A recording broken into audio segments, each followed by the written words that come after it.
ಸ್ನೇಹಿತರೆ ನಮಸ್ಕಾರ. ಖಮೇನಿಯ ಸರ್ಕಾರದ ಮೇಲೆ ಟ್ರಂಪ್ ಮುಗಿಬಿದ್ದಿದ್ದಾರೆ. ಹೌದು, ಖಮೇನಿಯನ್ನ ಯಾವಾಗ ಎತ್ಕೊಂಡು ಬರ್ತಾರೋ ಗೊತ್ತಿಲ್ಲ.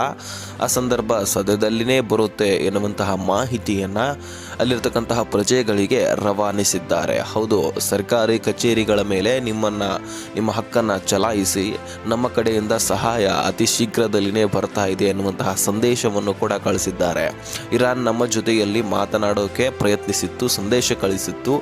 ಆದರೆ ನಾವು ಯಾವುದೇ ಮಾತುಕತೆಯನ್ನು ಮಾಡೋದಿಲ್ಲ ಅಂತ ತಿರಸ್ಕರಿಸಿದ್ದೇವೆ ಅಂತ ಟ್ರಂಪ್ ಹೇಳ್ತಾ ಇದ್ದಾರೆ. ಯಾವುದೇ ಸಂದರ್ಭದಲ್ಲಿ ಎಂತಹ ನಿರ್ಣಯವನ್ನು ಕೂಡ ತೆಗೆದುಕೊಳ್ಳಬಲ್ಲ ಈ ಟ್ರಂಪ್. ಹೌದು ಸ್ನೇಹಿತರೆ, ವೆನೆಜುವೆಲಾ ಗತಿಯೂ ಕೂಡ ಈಗ ಈ ಖಮೇನಿಯ ಸರ್ಕಾರಕ್ಕೆ, ಖಮೇನಿಗೆ ಆಗುವಂತಹ ಸಾಧ್ಯತೆ ಇದೆ. ಹಾಗಾದರೆ ಭಾರತೀಯರಿಗೂ ಕೂಡ ಒಂದು ಎಚ್ಚರಿಕೆಯನ್ನು ಕೊಟ್ಟಿದ್ದಾನೆ. ಇರಾನ್ನಲ್ಲಿರ್ತಕ್ಕಂತಹ ಭಾರತೀಯರು ಬೇಗನೆ ನಿಮ್ಮ ಭಾರತಕ್ಕೆ ಮರಳಿ ಹೋಗಬೇಕು ಅಂತ ಸಂದೇಶ ಕಳಿಸಿದ್ದಾರೆ. ಯಾಕಂದರೆ ಅಲ್ಲಿ ಏನಾಗುತ್ತೋ ಗೊತ್ತಿಲ್ಲ, ಆ ಸಿಚುವೇಶನಲ್ಲಿ ಇರಾನ್ ಇದೆ. ಹಾಗಾದರೆ ಈ ಸ್ನೇಹಿತರ ಸುಮಾರು 20,000ಕ್ಕಿಂತ ಹೆಚ್ಚಿನ ಜನರನ್ನು ಜೈಲಿಗೆ ಹಾಕಲಾಗಿದೆ. ಅಲ್ಲಿರ್ತಕ್ಕಂತಹ ಪ್ರಜೆಗಳನ್ನು, ಅಂದರೆ ಪ್ರತಿಭಟನೆಯ ಮುಖ್ಯಸ್ಥರನ್ನು, ಜೊತೆಗೆ 2,000 ಜನಕ್ಕಿಂತ ಹೆಚ್ಚಿನ ಜನರನ್ನು ಅಲ್ಲಿ ಹತ್ಯೆ ಮಾಡಲಾಗಿದೆ. ಇದು ಬರೀ ನ್ಯೂಸ್ಗಳಲ್ಲಿ ಬಂದಿರತಕ್ಕಂತಹ ಮಾಹಿತಿ.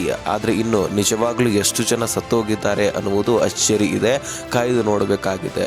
ಇನ್ನು ಹೆಚ್ಚಿನ ಜನಸಂಖ್ಯೆ ಆದರೂ ಆಗಬಹುದು. ಸಾವು ನೋವುಗಳು, ರಸ್ತೆಗಳಲ್ಲಿ ರಕ್ತಪಾತ, ಹಿಜಾಬುಗಳನ್ನು ಬೆಂಕಿಗೆ ಎಸೆಯೋದು, ಮಹಿಳೆಯರು ಆಕ್ರೋಶ ವ್ಯಕ್ತಪಡಿಸೋದು, ಸಿಗರೆಟ್ನಿಂದ ಖಮೇನಿಯ ಫೋಟೋಗೆ ಬೆಂಕಿ ಹಚ್ಚೋದು, ಇದೆಲ್ಲವೂ ಕೂಡ ಅಲ್ಲಿ ಸಹಜವಾಗಿ ರೋಡ್ನಲ್ಲಿ ನಡೀತಾ ಇದೆ, ಹಾಡು ಹಗಲಿನಲ್ಲಿ ನಡೀತಾ ಇದೆ.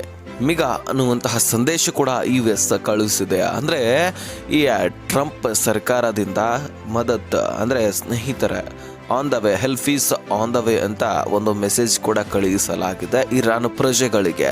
ಹಾಗಾದರೆ ಕೆಲವೊಂದಿಷ್ಟು ದಿನಗಳಲ್ಲಿ ಈ ಟ್ರಂಪ್ ಯಾವ ನಿರ್ಧಾರ ಕೈಗೊಳ್ತಾನೆ ಗೊತ್ತಿಲ್ಲ. ಅಲ್ಲಿ ಯುದ್ಧ ಆದರೂ ಆಗುವಂತಹ ಸಾಧ್ಯತೆ, ಆಗಲಿಲ್ಲ ಅಂದರೆ ಆಗಲಿಲ್ಲ. ಇದು ಟ್ರಂಪ್ ಮೇಲೆ ನಿರ್ಧರಿತವಾಗಿದೆ. ಇನ್ನು ನಾವು ಊಹಿಸಲಿಕ್ಕೆ ಸಾಧ್ಯ ಇಲ್ಲ. ಕಳಿಸಿದ್ರೂ ಕಳಿಸಬಹುದು ಹೆಲ್ಪ್ಗಾಗಿ, ಇನ್ನು ಕಳಿಸಿಲ್ಲ ಅಂದರೆ ಕಳಿಸದೇ ಇರಬಹುದು. ಯಾಕಂದರೆ ಇರಾನ್ಗೆ ಅಲ್ಲಿಯ ಪ್ರಜೆಗಳನ್ನೇ ಅವ್ರನ್ನ, ಅಂದರೆ ಪ್ರತಿಭಟನೆಯನ್ನು ಕೈಗೆ ತೆಗೆದುಕೊಳ್ಳಿಕ್ಕೆ ಆಗ್ತಾ ಇಲ್ಲ. ಇನ್ನು ಟ್ರಂಪ್ ಏನಾದರೂ ದಾಳಿ ಮಾಡಿದ್ದೇ ಆದರೆ ಖಂಡಿತವಾಗ್ಲೂ ಖಮೇನಿ ರಷ್ಯಾಗೆ ಓಡಿ ಹೋಗೋದು ನಿಜಾನೇ, ಅಥವಾ ಓಡಿ ಹೋಗಿದ್ದಾನೆ ತಮ್ಮ ಕುಟುಂಬದ ಸಮೇತ ಅಂತಲೂ ಕೂಡ ಕೆಲವೊಂದಿಷ್ಟು ಮೂಲಗಳಿಂದ ಮಾಹಿತಿ ದೊರಕ್ತಾ ಇದೆ. ಇನ್ನು ರಷ್ಯಾ, ಅದೇ ರೀತಿಯಾಗಿ ಚೀನಾ, ಇರಾನ್ ಮೇಲೆ ಏನಾದರೂ ಅಮೇರಿಕ ದಾಳಿ ಮಾಡಿದ್ದೇ ಆದರೆ ಹೆಲ್ಪ್ಗೆ ಬರೋದಿಲ್ಲ, ತನ್ನ ಸೈನ್ಯವನ್ನು ಕಳಿಸೋದಿಲ್ವಾ ಅಂತ ಕೇಳ್ಬೋದು. ಯಾಕಂದರೆ ದೊಡ್ಡ ಟ್ರೇಡಿಂಗ್ ಪಾರ್ಟ್ನರ್ನಲ್ಲಿ ಚೀನಾ ನಂಬರ್ 1 ಇದೆ ಇರಾನ್ ಜೊತೆಗೆ. ಸೊ ಹಾಗಾಗಿ ಕಳಿಸ್ತಾರ ಅನ್ನುವಂತಹ ಅನುಮಾನಗಳಿದ್ದಾವೆ. ಜೊತೆಗೆ ಸ್ನೇಹಿತರೆ, UAE ಕೂಡ ಅದರ ಜೊತೆಗೇನೆ ಟ್ರೇಡಿಂಗ್ ಪಾರ್ಟ್ನರಲ್ಲಿ 2nd ನಂಬರಲ್ಲಿ ಕಾಣಿಸುತ್ತೆ. ಟರ್ಕಿ ಕೂಡ ಇದೆ. ಹೀಗಾಗಿ ಈ ದೇಶಗಳು ಏನಾದರೂ ಹೆಲ್ಪ್ಗೆ ಬರ್ತಾವಂತ ನೋಡೋದಾದರೆ ಖಂಡಿತವಾಗ್ಲೂ ಬರಲಿಕ್ಕಾಗೋದಿಲ್ಲ. ಯಾಕಂದರೆ ಸುಮ್ಮನೆ 2 ದೇಶಗಳ ನಡುವೆ ಯುದ್ಧ ಆಗ್ತಕ್ಕಂತಹ ಸಂದರ್ಭದಲ್ಲಿ ಚೀನಾ ತನ್ನದೇ ಆದಂತಹ ಯುದ್ಧ ವಿಮಾನಗಳನ್ನು, ಸೈನಿಕರನ್ನು ಕಳಿಸ್ತಾರೆ. ಯಾಕೆ ಸುಮ್ಮನೆ ಆ ಒಂದು ಜಗಳದಲ್ಲಿ ಇವ್ರು ಯಾಕೆ ಸೇರ್ತಾರೆ? ಇಂತಹ ಪ್ರಶ್ನೆಗಳು ಉಂಟಾಗ್ತದೆ. ಓಕೆ, ಆಯಿಲಿಂದ ಹೆಚ್ಚಾಗಿ ಚೀನಾನೇ ಅದರ ಮೇಲೆ ಟ್ರೇಡಿಂಗ್ ವಿಚಾರದಲ್ಲಿ ನಿರ್ಧಾರವಾಗಿದೆ. ಆದರೆ ಅದನ್ನು ಹೊರತುಪಡಿಸಿ ಅವರಿಗೆ ಸಾಕಷ್ಟು ಕಡೆ ಇನ್ಕಮ್ ಇದೆ. ಹಾಗಾಗಿ ಈ ಆದಾಯವನ್ನೇ ಅವರು ನಂಬಿಕೊಂಡು ಜೀವಿಸ್ತಾ ಇಲ್ವಲ್ಲ. ಸೊ ಹಾಗಾಗಿ ಇರಾನ್ ಮೇಲೆ ಏನಾದರೂ ದಾಳಿ ಆದರೆ ಇವರಂತರೂ ಬರೋದಿಲ್ಲ.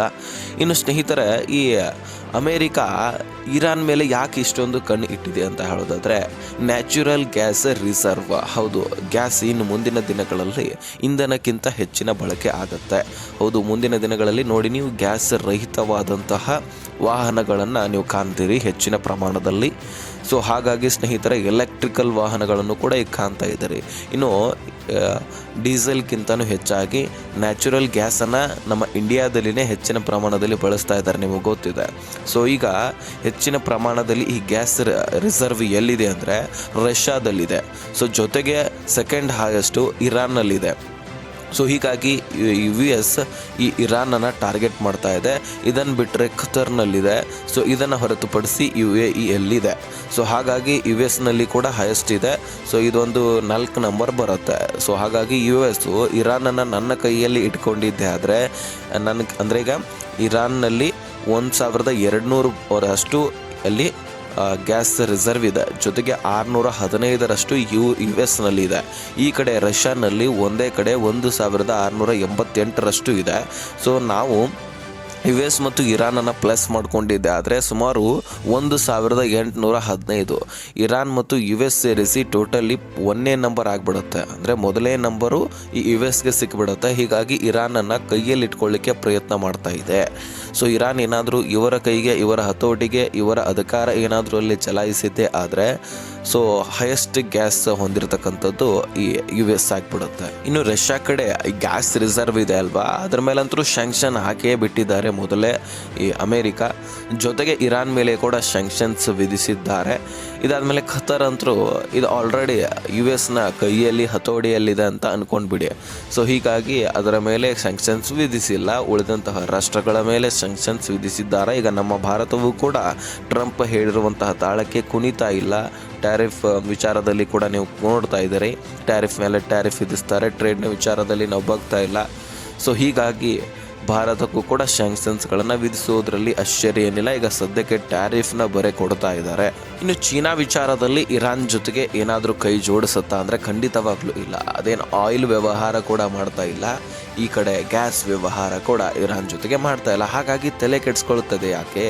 ಯಾಕಂದರೆ ಬಹಳಷ್ಟು ಜನ ಕೇಳಬಹುದು, ಚೀನಾ ಏನಾದರೂ ಇರಾನ್ಗೆ ಸಹಾಯ ಮಾಡತ್ತಾ, US ಏನಾದರೂ ದಾಳಿ ಮಾಡಿದ್ದೆ ಆದರೆ ಅಂತ? ಖಂಡಿತವಾಗ್ಲೂ ಇಲ್ಲ.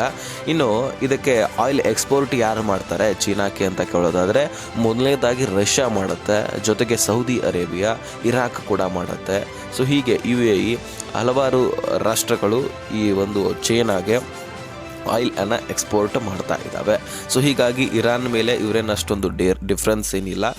ಈ ಒಂದು ಟ್ರೇಡ್ನ ವಿಚಾರದಲ್ಲಿ ಕೆಲವೊಂದಿಷ್ಟು ಒಂದು ಅಂದರೆ ಬೆಂಬಲವನ್ನು ಕೊಡ್ತಾ ಇದ್ದಾರೆ. ವ್ಯಾಪಾರಗಳು ಅದ್ರ ಬಗ್ಗೆ ನಡೀತಾ ಇರತ್ತೆ ಅಷ್ಟೇ ಟ್ರೇಡ್ನ ವಿಚಾರದಲ್ಲಿ. ಇನ್ನು ಅದನ್ನು ಹೊರತುಪಡಿಸಿ ಉಳಿದರ ಮೇಲೆ ಅಷ್ಟೊಂದು ಏನು ಇವರು ಅವಲಂಬತೆ ಏನಾಗಿಲ್ಲ. ಇನ್ನು ಟ್ರೇಡ್ನ ವಿಚಾರದಲ್ಲಿ ನಾವು ಕೂಡ USಗೆ ಎಷ್ಟೋ ಹತ್ತಿರವಾಗಿದ್ದೀವಿ, ಆದರೆ ನಮ್ಮ ಮೇಲೆ ಅವರು ಟ್ಯಾರಿಫ್ ವಿಧಿಸಿಲ್ವಾ? ಖಂಡಿತವಾಗೂ ವಿಧಿಸಿದ್ದಾರೆ. ಸುಮಾರು 50% ಟ್ಯಾರಿಫ್ ನಾವು ಕಟ್ತಾ ಇದ್ದೀವಿ. ಸೊ ಹೀಗಾಗಿ ಅಲ್ಲಿ ದಾಳಿ ಆಗಿದ್ದೆ ಆದರೆ ಚೀನಾ ಏನಾದರೂ ಸಹಾಯಕ್ಕೆ ಹೋಗುತ್ತೆ ಅಂತ ಅಂದ್ಕೊಂಡಿದ್ದೆ ಆದರೆ ಖಂಡಿತವಾಗ್ಲೂ ಇಲ್ಲ. US ಯಾವಾಗ ಬೇಕಾದರೂ ಕೂಡ ದಾಳಿ ಮಾಡಬಹುದು. ಈ ಟ್ರಂಪ್ನ ನಿರ್ಧಾರಗಳೇ ಆಗಿರ್ತವೆ. ಸೊ ರಾತ್ರಿ 12 ಗಂಟೆಗೆ ಹೋಗಿ ಖಮೇನಿಯನ್ನು ಎತ್ಕೊಂಡು ಬಂದರೂ ಬರಬಹುದು. ಸೊ ಖಮೇನಿಯನ್ನು ಎತ್ಕೊಂಡು ಬಂದಿದ್ದೆ ಆದರೆ ಮುಗಿದೋಯ್ತು ಅಂತ ಅಂದ್ಕೊಳ್ಳಿ. ಯಾಕಂದರೆ ಅಲ್ಲಿ ಧರ್ಮದ ಆಡಳಿತ ನಡೀತಾ ಇರುತ್ತೆ. ಕ್ಲಿರಿಕ್ಗಳಂತ ಕರಿತೀವಿ ನಾವು ಅವರಿಗೆ.